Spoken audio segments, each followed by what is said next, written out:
नमस्कार, मैं हूं दीपाली राणा। आप देख रहे हैं शेयर बाजार लाइव और मैं हूं डिम्पी कालरा। तो कल की अच्छी बढ़त के बाद मैं कह सकता हूं बढ़त ही थी, क्योंकि मार्केट ने अपने लेवल्स को खोया नहीं, 8800 के ऊपर क्लोजिंग की।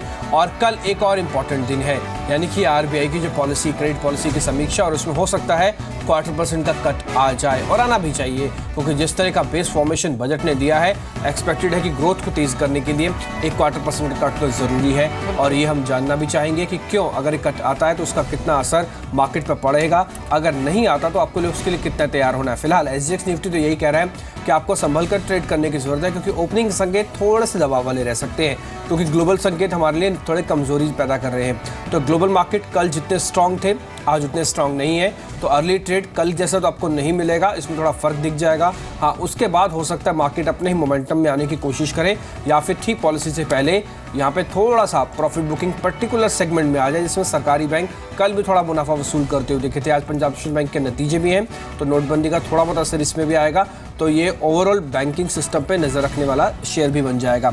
लेकिन अगर आप आउटलुक के हिसाब से समझ रहे हैं तो एफआईज की खरीद बिकवाली हुई है, डीआईज की खरीदारी हुई है, क्वांटम ऑलमोस्ट सेम है, तो ज़्यादा नुकसान बाजार को ना खरीदारी ना ही बढ़त का कुछ आता हुआ दिखा है। हाँ, एक इंपॉर्टेंट चीज़ है कि सरकारी बैंक और ऑटो पे आप ध्यान रखें। ऑटो में शॉर्ट कवरिंग, सरकारी बैंकों में मुनाफा वसूली, ये संभव है। नतीजे वाले शेयर हैं जिसमें बीएचईएल है और टाटा स्टील, ये दोनों ही कंपनी घाटे से मुनाफे में लौट सकती हैं। हैवी वेट है, अपने सेक्टर को चलाने का दम रखती है, निफ्टी में वेटेज रखती हैं, इसलिए इस पर आप ध्यान रखें। अब निफ्टी का एक बार डाटा भी देख लीजिए। निफ्टी का कहता है आज निफ्टी की जो रेंज है 8740 से 8840 हो सकती है। ये 100 पॉइंट की रेंज हमने इसलिए रखी है ताकि जिनके पास पहले से पोजीशन है वो भी अपनी पोजीशन को इसके अंदर एडजस्ट कर पाएं। जिन्होंने नई खरीदारी करनी है वो अपने ही चाहे ट्रेड को 20 से 30 पॉइंट की रेंज में ले सकते हैं।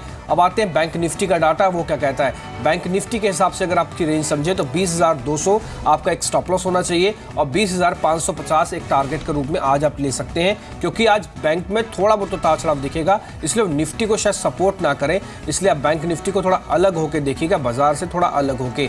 अब आते हैं कॉल पुट पे, तो 9,000 की कॉल, 8800 की पुट, ये कामकाज के लिए सबसे बेहतर है। वित्तीय सलाहकार की राय जरूर ले लें। तो एक रेंज पे कामकाज हो सकता है, और डेरिवेटिव डाटा को भी कुछ दिन में समझेंगे, लेकिन सबसे पहले जान लेते हैं कि आज इंटरनेशनल मार्केट से क्या संकेत मिल रहे हैं। रजत के पास चलते हैं न्यूज रूम।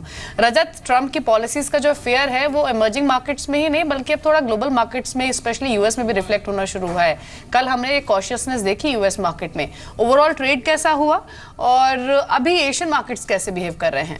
बिल्कुल, एशियन मार्केट जो शुरुआत हुई है काफ़ी मिक्स टोन पे हुई है। नेगेटिव टू फ्लैट बायस कहूँगा मैं कि ज़्यादातर मार्केट्स का कोई इतनी बड़ी बिकवाली अभी तक नहीं हुई, लेकिन निके जो है वो आधे फीसदी, साथ साथ स्ट्रेट टाइम्स फ्लैट है, कॉस्पी, ताइवान सभी मार्केट्स में फ्लैट, और चाइनीज़ मार्केट जो ओपन हुए तो ज़्यादा हलचल देखने को नहीं मिल रही। तो कुछ मेजर ट्रिगर्स एशियन मार्केट से नहीं है, लेकिन यूएस मार्केट जैसे आपने बात की, डोनाल्ड ट्रंप की पॉलिसीज़ बहुत चिंता पैदा कर रही हैं, और ऊपर से एक बहुत स्ट्रांगली रैली ऑलरेडी हम देख चुके हैं यूएस मार्केट्स में जो बिल्डअप हो चुकी है। अब कहीं ना कहीं ऊपरी स्तरों पर ट्रेडर्स कॉशियस हैं। कल के सत्र में तो एनर्जी शेयर्स, क्योंकि क्रूड लगभग 1.5% रिटेस हो गया था, तो एनर्जी स्टॉक्स में मुनाफा वसूली देखने को मिली, जिसका प्रेशर इंडाइसिस, मेन इंडाइसिस पे आता हुआ नजर आया। यूरोपियन मार्केट्स यहाँ पर 1-1.25% के आसपास से गिरावट देखने को मिल रही थी, और यहाँ तो फ्रेक्सिट का डर है। फ्रांस में अगर फ्रेक्सिट होता है, क्योंकि अब पॉलिटिकल अनसर्टेनिटी इलेक्शन से पहले घिरा जाएगी, और ऑपोजिशन पार्टी जो है फार राइट, वहाँ के जो लीडर है ली बेन, उनकी अब जो है पकड़ और मजबूत होती चली जा रही है। तो कहीं ना कहीं ये एक चिंता पैदा कर रहा है कि अगर फ्रेक्सिट को लेकर कोई भी यहाँ पर जनमत संग्रह होता है तो वो एक बहुत बड़ा एक ट्रिगर पॉइंट यूरोपियन मार्केट्स के लिए फिर से बनता हुआ नजर आएगा। ऊपर से यूएस क्रूड जो कल के सत्र में गिरा था, आज निचले स्तर से कुछ रिवर्सल शो कर रहे हैं, तो काफी मिक्स क्यूज के बीच में कामकाज करना होगा। कह सकते हैं कि इंटरनेशनल मार्केट से कोई मेजर डेटा पॉइंट्स आज के सत्र में नहीं मिल रहे। ठीक है, कोई मेजर डेटा पॉइंट्स तो नहीं है, लेकिन हाँ, दो चीज़ जो समझ में होता है, फ्रेक्सिट और दूसरा यूएस मार्केट के अंदर मुनाफा वसूली। ठीक बाजार जैसे इंडियन स्टॉक मार्केट था, पहले चला, मुनाफा वसूली हुई, लेकिन भारत के पास अपने ही रीजंस है जो कि चला, और हो सकता भी और भी चले, इसलिए थोड़ा सा ध्यान रखें। अविनाश गौरक्षेकर हमारे साथ जुड़ चुके हैं, और साथ ही राजेश सतपुते भी हैं, जिनसे हम समझेंगे कि टेक्निकली और फंडामेंटली मार्केट इस समय कैसा लगता है। आज का दिन वो दिन है जब ठीक पॉलिसी से पहले बाजार में आपको दोनों ही तरफ के ट्रेड होते हुए दिखेंगे। पहले राजेश, एक बार आपसे टेक्निकल व्यू, क्योंकि निफ्टी एक ऐसी रेंज में आके खड़ा हुआ है कि जहाँ पे हमको पोजीशन लेते समय सावधानी ज़्यादा बरतनी होगी। आज का स्टॉप लॉस और आज का टारगेट क्या है? Good morning everyone.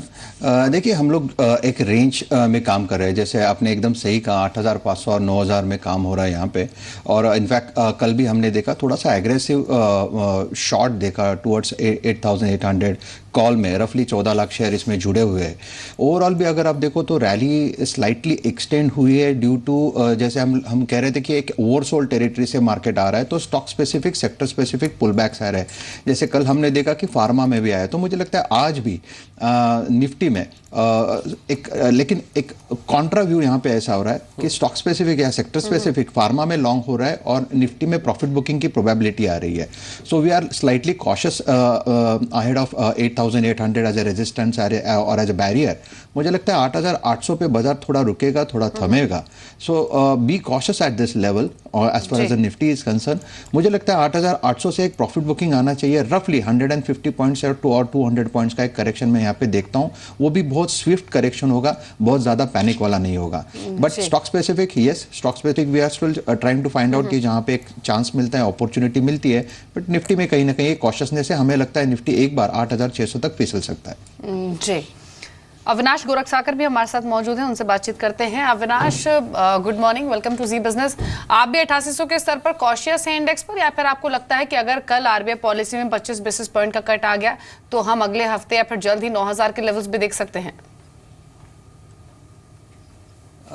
मुझे लग रहा है कि दीपाली 25 बेसिस पॉइंट का कट तो मार्केट ने ऑलरेडी डिस्काउंट कर चुका है। अगर ये 25 बेसिस पॉइंट का कट आता है तो थोड़ी बहुत तेज़ी हमको कल ज़रूर देखने को मिलेगी, लेकिन ऊपरी लेवल पे थोड़ा सा मेरे ख्याल से प्रॉफिट बुकिंग आ सकता है, क्योंकि मेरे ख्याल से जो आने वाले ट्रिगर्स है वो क्लियरली यूपी के इलेक्शंस रहेंगे, क्योंकि अभी रिजल्ट सीजन भी खत्म हो चुका है। मोटा मोटी रिजल्ट सीजन काफ़ी अच्छा है, इनफैक्ट उम्मीद से काफ़ी बेहतर आया है। तो मुझे लग रहा है कि आई थिंक थोड़ा सा कॉशियस रहना ही ठीक रहेगा। बट ओवरऑल मुझे लग रहा है कि 8,800 के ऊपर अगर मार्केट सस्टेन करता है तो डेफिनेटली इसका मतलब यह है कि एफआईआई और डोमेस्टिक लिक्विडिटी स्ट्रांग है, और ये मेरे ख्याल से मार्केट्स को ऊपर लेने में मदद करेगा। बट ओवरऑल मुझे लग रहा है कि कंसोलिडेशन हो सकता है, थोड़ा बहुत मुनाफा वसूली आ सकती है। बिल्कुल, इसमें कोई दो राय नहीं है, क्योंकि बड़ी कंपनीज के रिजल्ट्स भी हैं, जिसमें बीएचईएल और टाटा स्टील है। ये भी इम्पैक्ट अपना मार्केट पर ज़रूर छोड़ेंगे, और बाजार चला हुआ है और चलने की तैयारी कर रहा है। लेकिन क्या प्रॉफिट बुकिंग के साथ चलेगा, ये तो आज का सेशन काफ़ी हद तक दिखा रहा है कि हाँ, हो सकता है ऊपरी स्तर से थोड़ा दबाव भी आ जाए। एक बार डेरिवेटिव का डाटा भी देख लीजिए।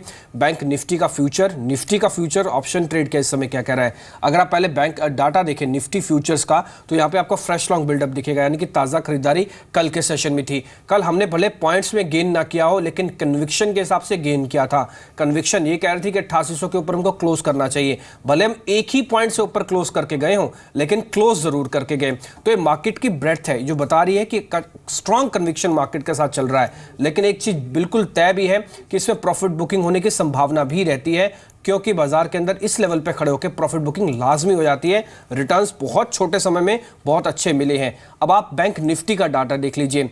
बैंक निफ्टी जो कि सोल कंटेंडर है निफ्टी को यहां तक ठहराने में, लेके आने में नहीं, ठहराने में, क्योंकि कल सरकारी बैंक और प्राइवेट बैंक में आपको फर्क दिख रहा था। सरकारी बैंकों में मुनाफा वसूली, जबकि निजी बैंक थोड़े बहुत मजबूत थे। इसलिए कुल मिला के बैंक निफ्टी में डाटा स्ट्रॉन्ग दिख गया, 170 पॉइंट का गेन था। आज भी बैंकिंग पर असर आएगा, लेकिन क्या आज फिर से मुनाफा वसूली हावी हो जाएगी, या जो कंसोलिडेशन बैंकिंग में दिख रहा है वो इंपॉर्टेंट होगा। पंजाब नेशनल बैंक इसमें एक ट्रिगर, एक कैटलिक का तरह काम करेंगे। नंबर्स खराब आएंगे, तोड़ेगा, नंबर्स ठीक आएंगे, मजबूती देगा। इसलिए बैंक निफ्टी को आज बैंकिंग स्टॉक पीएनबी के साथ जरूर जोड़ लीजिएगा।